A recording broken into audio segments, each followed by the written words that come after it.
God of War Ragnarok is the sequel to God of War, the fourth mainline entry of the series. We once again find ourselves following Kratos and his son Atreus, as they evade the watchful eye of the Asgardian gods. The plot of Ragnarok takes place immediately after the events of the previous game, with Kratos and Atreus coming face to face with Thor and Odin. Right at the start, the game hits the ground running by taking us even deeper into the Nine Realms. Without spoiling too much, Kratos and Atreus have to face a looming prophecy that awaits them both, bringing about the start of Ragnarok and the end of Asgard under Odin's rule. It's a complex and heartfelt tale of a father and his son facing the harsh realities of destiny, along with a very intriguing coming-of-age story for Atreus. Not gonna lie, I was so engaged with how the Norse mythology is brought into this story, with newer characters and parts of Norse legends we finally see in their full form.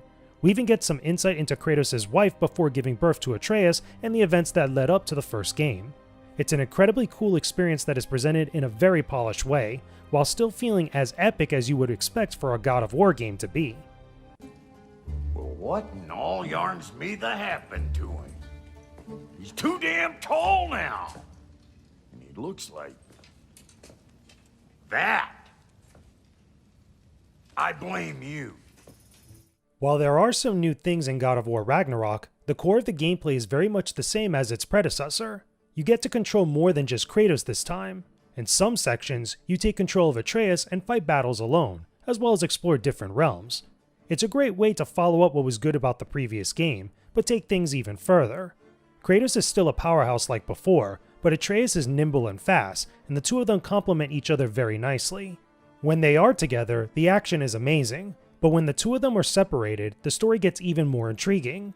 I won't spoil any more beyond this, but there are a few unexpected surprises with who you get to battle with. Some people might not like seeing Kratos and Atreus become separated, but it really is a clever thing that works to the game's advantage, building up the world and showcasing how much these characters have evolved.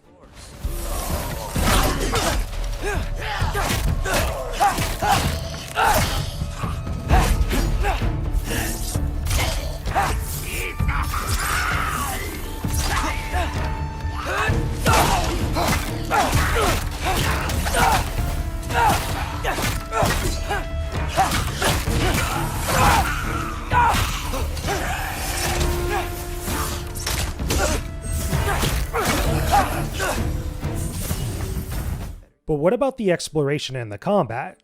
This time, you get to visit all 9 realms and explore them, which is very cool and a big step up from before. Getting to see Asgard finally after hyping it up for so long is pretty awesome, but the payoff of what happens there is what makes it all worth it. The other realms are just as interesting too. Places you revisit from the first game have new things to discover, while new realms are fresh and offer new challenges to overcome. So what about the combat? Battling groups of enemies and giant foes is action-packed like before, though I'll admit, some fights can be a little tedious, especially with some side quests and optional battles that you encounter along the way. You can always return to them later on after finding new equipment and gaining some better stats. Finishing the main quest line is highly recommended before diving into any of the optional quests, because many of those monsters that you find are vicious and borderline unfair if you go in underprepared.